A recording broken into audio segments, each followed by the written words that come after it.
Oh, buddy, I'm in trouble now.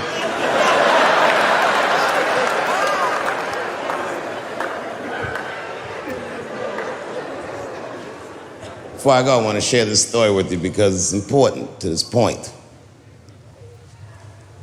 I want your community to know that one of the coolest people I ever met was a transgender woman. And this is not a man that I knew that became a woman. This woman was trans when I met her.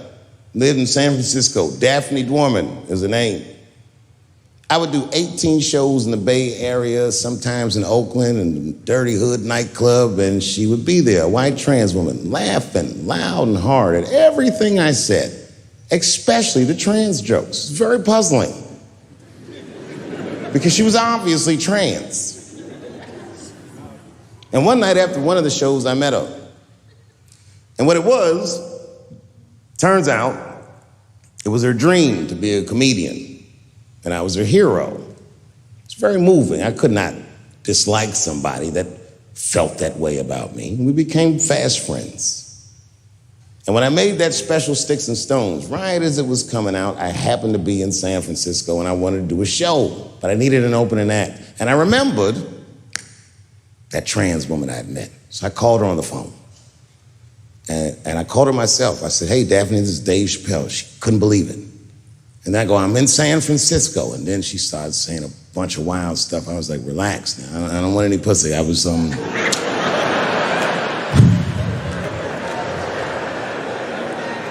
was calling because I'm doing a show and I need an opening act. And I was wondering if you'd open the show. And she was like, "Fuck yeah." Now, I didn't know this at the time, but this woman had only done stand-up comedy 8 times in her life. This is little to no experience. And now she's about to open a show for what many call the GOAT.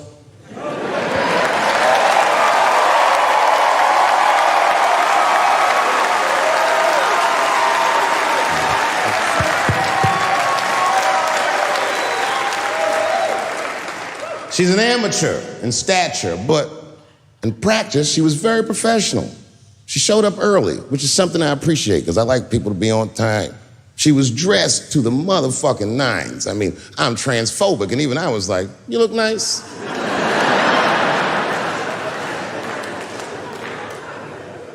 Went up on the stage with all the swag of a professional comedian, grabbed that mic and walked right down the middle and looked at the crowd like a gangster.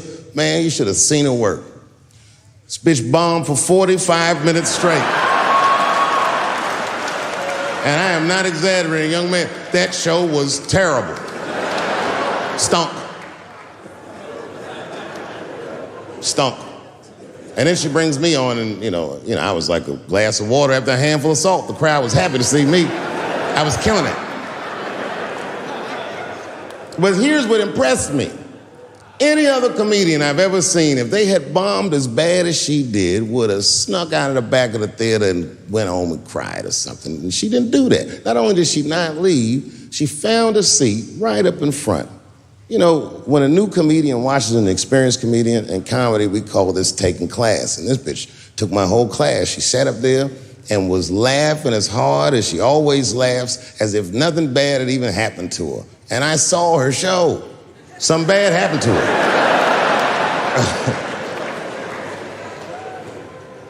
She was drunk. So she starts talking to me while I'm on stage, but the way a person would talk to a television when they were alone. She's talking to me like that. That didn't bother me because I knew her, but the crowd didn't like that shit at all because she sucked. And a guy in the back of the room stood up, and Daphne's hair was dyed blonde at the time, and the guy screamed out, and his energy felt wild as fuck. He said, "Hey, Daphne!" And everybody kind of clamped, like got tense. We didn't know if it was a heckler or an active shooter. And he said, "Does the carpet match the drapes?" Yeah, it was fucked up. The whole crowd kind of groaned because it was so, like, mean. Everybody groaned, except for Daphne. She kind of laughed, which was weird. And she didn't even look all the way back. She said, "Sir, I don't have carpets. I have hardwood floors." Just like that. Just like that. And boy, when she said that shit, it blew the roof off the place. Cut through all the tension. With that one joke, she made up for 45 minutes of a stinker of a show. And after that, she could do no wrong. And I kept on rocking. She kept on talking to me. And then the show became something cooler than a show. It became like a conversation between a black man and a white trans woman, and we started getting to the bottom of shit. All them questions that you think about, that you'd be afraid to ask, I was just asking them, and she was answering them, and her answers were funny as shit. The crowd was falling out of their chairs. And at the end of the show, I go, "Oh, Daphne," I said, "Well, that was fun." I go, "I love you to death, but I have no fucking idea what you're talking about." The whole crowd laughed, except for Daphne. Now she looks at me like I'm not her friend anymore. Like I'm something bigger than me, like I'm the whole world and a guy. And she said, "I don't need you to understand me." I said, "What?" She said, "I just need you to believe," just like this, she goes, "that I'm having a human experience." And when she said it, the whole crowd kind of gasped. And I gave it a Fight Club look. I said, "I believe you, bitch." Because she didn't say anything about pronouns. She didn't say anything about me being in trouble. She said, "Just believe I'm a person and I'm going through it." And oh, I believe you because it takes one to know one.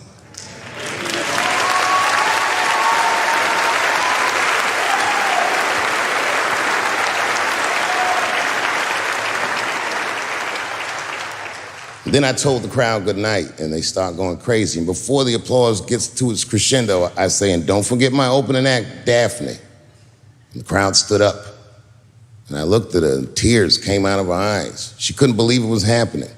I couldn't believe it was happening because her show stunk. And it was a great night. I remember the late, great Paul Mooney was there, a bunch of fly-ass comedy niggas was there. And we all went backstage and was just drinking and talking shit and laughing, and Daphne stole the room. She had everyone cracking up, spinning the yarn, telling us all these crazy stories about shit she be into. We all laughing real hard, and as she's telling us and everyone's laughing, I'm looking around, I'm like, oh my God, she is funny. I pulled her aside and I said, "You were hilarious." I didn't know that when you were on stage.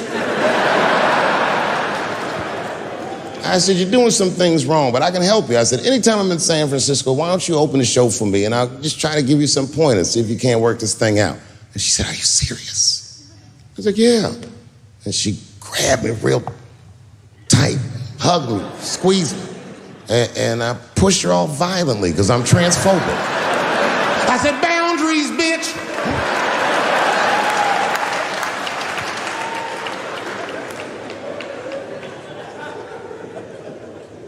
When Sticks and Stones came out, a lot of people in the trans community were furious with me, and apparently they dragged me on Twitter. I don't give a fuck, because Twitter's not a real place.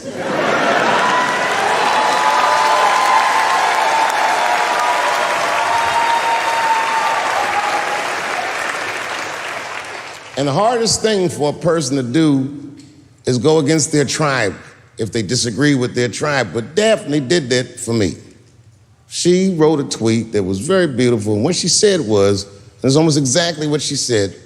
She said, "Punching down on someone requires you to think less of them. And I know him, and he doesn't. He doesn't punch up, he doesn't punch down, he punches lines, and he's a master at his craft." That's what she said.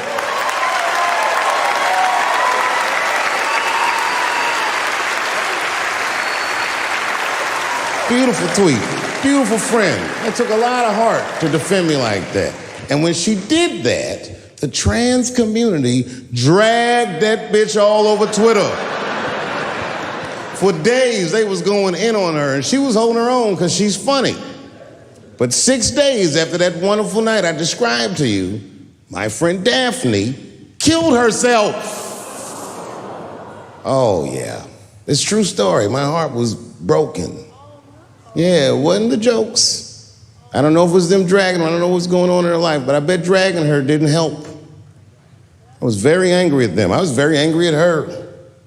I felt like Daphne lied to me. She always says she identified as a woman. And then one day she goes up to the roof of a building and jumps off and kills herself. Clearly, only a man would do some gangster shit like that. Hear me out. As hard as it is to hear a joke like that, I'm telling you right now, Daphne would have loved that joke. That's why she was my friend.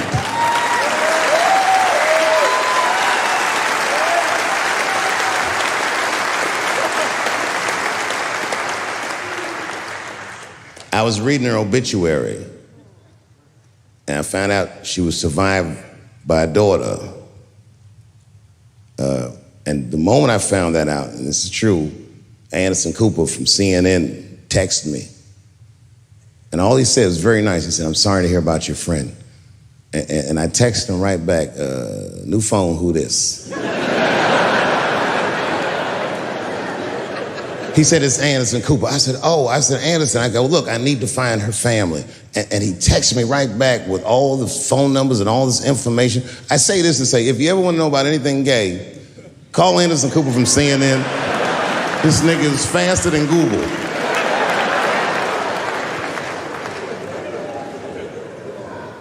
And what I did is I got in touch with her family and I started a trust fund for her daughter, because I know that's all she ever really cared about.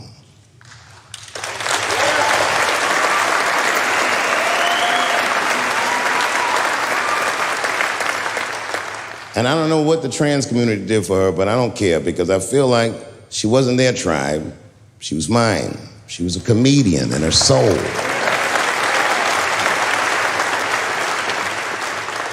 Her daughter is very young, but I hope to be alive when she turns 21, because I'm going to give her this money myself. And by then, I'll be ready to have the conversation that I'm not ready to have today. But I'll tell that little girl, "Young lady, I knew your father. And he was a wonderful woman."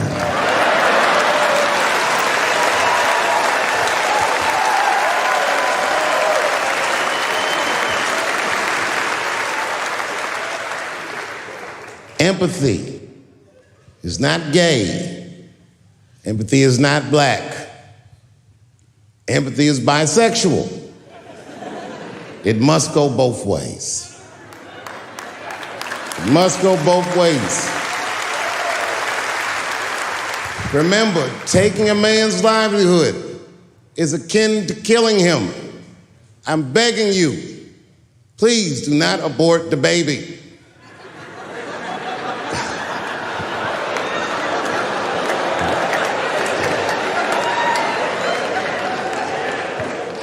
Kevin Hart dreamt his entire life of hosting the Oscars, and when he finally got the job, they just took it. It's not fair. They didn't kill him. Kevin's a strong guy. But I'm sure it broke old Clifford's heart. It's over. LBGTQ, LMNOP, QIZ, it is over. I am not telling another joke about you until we are both sure that we are laughing together.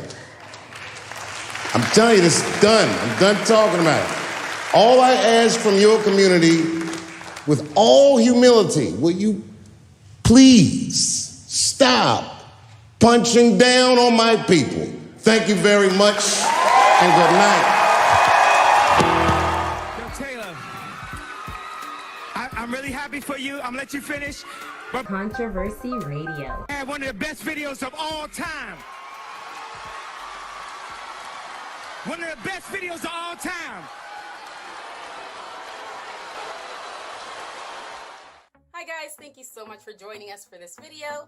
I'm your girl Salisha from Controversy Radio. Unfortunately though, Jesse couldn't make it for this video, so... I'm right here. Pipe down over there. Anyway guys, back to the video. If you liked it, please be sure to like and subscribe. And if you're one of those who didn't like it so much, well, you should like it and subscribe anyway, because there'll be a lot more for you not to like. Thanks for watching. Peace.